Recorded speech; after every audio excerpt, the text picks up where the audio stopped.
Welcome back to Celebrity Radio. It's Alex Belfield talking to some of the world's biggest stars and some of my favourite people, and we've got one for you today. Colin Blunstone is back on tour across the UK. You can find out more at colinblunstone.co.uk. He, of course, is the lead singer and the man behind the Zombies with that wonderful hit, She's Not There, which we love to hear hundreds of times a day on radio stations like Gold and local radio and Smooth and places like that. Still being played. It must be great being you, Colin.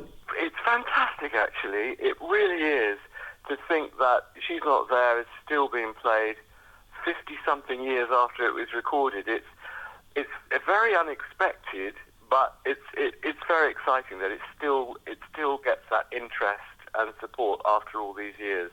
It was born to be a radio hit because the way it opens just fits perfectly for geeky DJs like myself that want to talk over it. And then there's a simplicity to it that you can't help but sing along to. It's the perfect record, really, isn't it?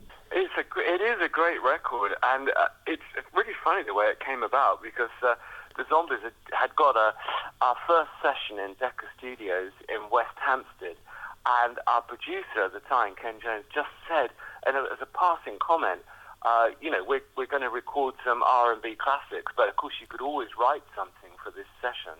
And Rod went away and wrote She's Not There, came back a couple of days later, and he'd written this fabulous song. I didn't take any notice of the comment myself, and I was amazed when Rod came back with this fabulous song. And I think immediately we knew it was a special song. It went to number 1 in Cashbox in America, sold 1 million copies, and of course set us up as professional musicians and started a career that's gone on for over 50 years. I've heard a few car crashes at karaoke over the years. It's not easy to sing that song. It goes very high, doesn't it? It does go high, and it's an interesting thing about a lot of zombie tunes. I think it's a sign of really good writing when they sound more simple than they are. Yeah. There's little subtleties in most zombie tunes that you've got to really listen to get hold of. It's usually in the chords and the bass line. It's not quite what you think. But certainly, yeah, for a bloke, you do need to have a fairly high voice to get up to those top notes. Incredible. And then we look at your success. I mean, it's not every group that get their first single to be their biggest and worldwide hit. Where do you go from that? I mean, you've always embraced it and you've always stuck with that song and you're certainly proud of it. Is it hard being defined by a song, or how do you view that song at this point? Well, I think it's a wonderful song because it changed all our lives. And from, I think we were probably a bit unsure about what the future had in store for us before we recorded that song. Once it's recorded, we all knew absolutely that we wanted to be professional musicians. But ironically, it's not the biggest song that the Zombies ever had. Time of the Season, which came out a few years later, was never a hit in this country, but worldwide it was a much bigger hit. So it's something that quite fascinates me about the music business, is that it is a worldwide business, and a song like Time of the Season can be comparatively unknown in one country, like the UK, but in most other countries around the world, that would be considered our biggest hit. And I mean, that's just the tip of the iceberg. I mean, for me personally, as a solo artist, I've had different hits around Europe and in the Far East, and a lot of those hits were never hits, not even remotely hits here. So you have to be on your toes when you're traveling, as we do. We go all around the world all the time. We're playing all the time, either with my solo band or with the Zombies. You have to know, when you get to a new country, what songs were the hits, what songs do people want to hear, because it can be quite different from one country to another. We've talked about the Zombies. Let's go to you, because you've had 2 songs that have defined my career that I must have played on the radio 1 million times and made you a millionaire via PRS, I'm sure. You want to say thank you, don't you, Colin? Yes. I just love these 2 songs, Say You Don't Mind, and of course, I Don't Believe in Miracles. The second one I mentioned there is probably one of the most beautiful songs ever written. I'm not wrong, am I? It is a very, very beautiful song, very special. It was written by Russ Ballard, who's a wonderful writer. It's such a great craft, songwriting, and so few people can really master it. And of course, you never stop learning. Any craft is the same. You never stop learning.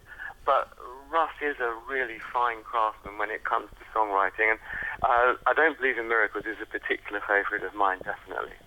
When you look at what you do and you hear those songs on the radio today, do you pinch yourself? Because there aren't many people survive the business, let alone still get played as regularly as you do. How do you view yourself, or don't you think about it?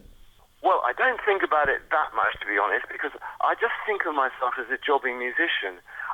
So I'm quite happy to take life day by day. You know, if the phone rings and some work comes up, that's fantastic. And if it doesn't come up, then there's more time to rehearse and practice and try and hone my craft of writing and performing. So I do tend to take things day by day, but to me there is an element of mystery in how I and the Zombies are still playing live all these years afterwards. And in fact, we're playing bigger and bigger places. It's a second career. And it's taken us by surprise, but in that it's a surprise, it's even more exciting than if we'd sort of been expecting it. So I'm very, very thankful that I've had this opportunity to have such a long career, and it's just been a wonderful adventure. Was there a defining year for you? Was there one year where you pinched yourself and went, this is it?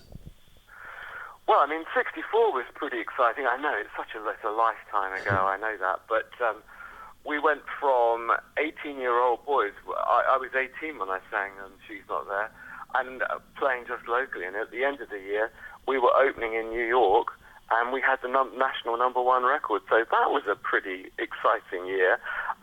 The other thing that I find just fascinating is that I got together with Rod Argent in 1999 to do 6 shows, no more. We enjoyed it so much that's been the sort of the second coming of the Zombies, if you like.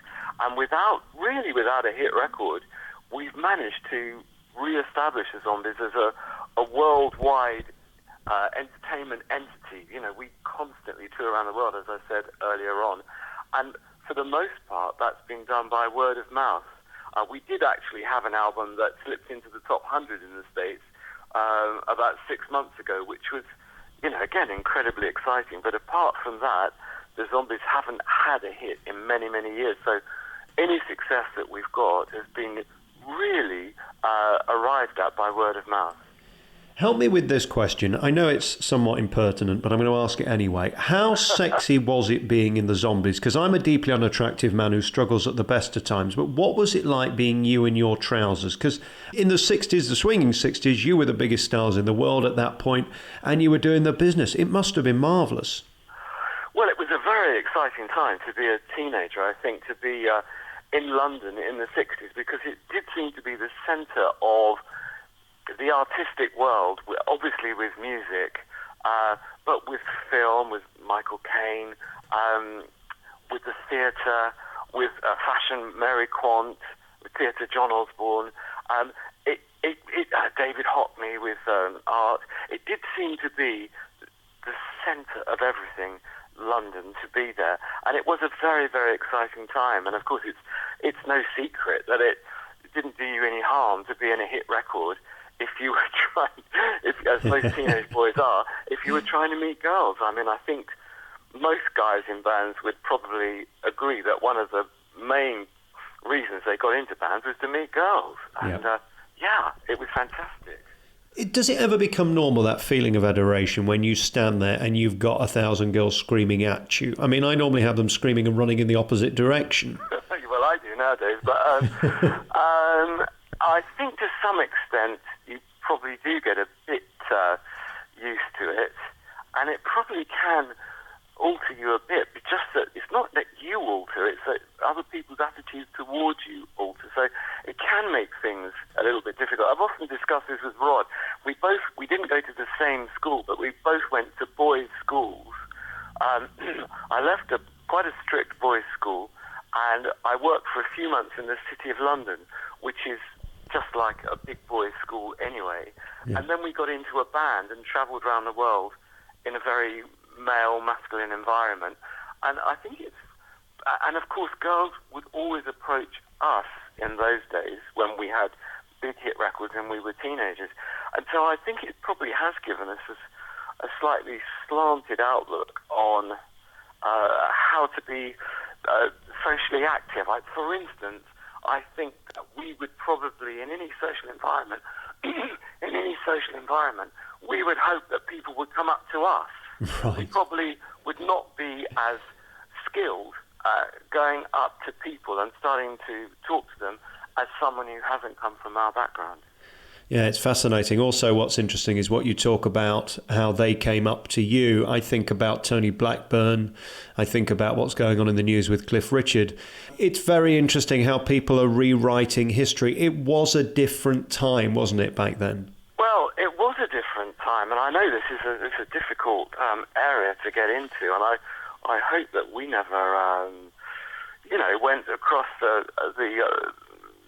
border of good taste. We certainly never meant to. But it was a different time. But of course, there are laws and there are moral codes, and of course you have to keep on the right side of them. And did the pressure ever get too much? The feeling of, I once asked Cliff Richard, what does it feel like to wake up in the morning with a cold and know that 10,000 people are expecting you to sound like Cliff Richard? It's a tough pressure, that. Did that ever get on top of you? Well, I mean, that is a specific pressure. I'm always concerned about getting colds, and as a matter of interest, I've woken up with a cold this morning. Yeah, as you can hear, I've got one too. I know, but luckily, I'm not singing for another 10 days or so, and especially a lot of the songs that I sing are very rangy, and the first thing that goes is when you have a cold is the top of your range, so it is difficult. But I mean, there are pressures in this business, but there are pressures in all businesses, yeah. And I just think you have to get on with it, really. You're going to be back on the road this month. It's very exciting to see you back. You're going to be in Derby on the 15th. Hessel, I've never heard of that. Where's Hessel? It's near Hull. Oh, okay, that'll teach you. That's on the 16th, 17th Milton Keynes, Sale on the 19th. Is that near Manchester, is it? Sale is near Manchester, right? Yeah. Oh, we're not doing bad. Wolverhampton, that'll do. 22nd is Southampton. Fletching, where's that? It's in Sussex. Very nice. And then you're in London at the Borderline for the big gig on the 24th of April. And as you stand there today and recreate these wonderful hits, is there anything more magical? We talked about 1964. That I'm no mathematician, but that's about 50 years ago. Is there anything more thrilling that people still want you to recreate these songs? I think you're using the right word. It is thrilling. And when I think back to 1964 and think 50 years back from there, I don't think there was much interest in songs that were 50 years old when I first started in the business. So it's amazing that there is this huge worldwide interest in the songs of the 60s and the 70s, and I'm eternally grateful that there is that interest. And I have a feeling these songs, especially She's Not There, is still going to be played in 50 years' time. That's a bit spooky, isn't it? It is a bit spooky. It won't be being played by me, I don't think. But you never know. It's a nice thought that it will still be being played from a personal point of view. Well, you've been with me my entire career, and I thank you for that. You've created some of the greatest music on earth, and I thank you for it. You can find out more by going to the website. www.colinblunstone.co.uk is the place to find out. And especially, I Don't Believe in Miracles, I truly think is one of the greatest songs ever written and performed, and you did it so beautifully. Thank you for the memories. Great to talk to you, Colin. Great to talk to you, Alex. Thanks for having me on the show.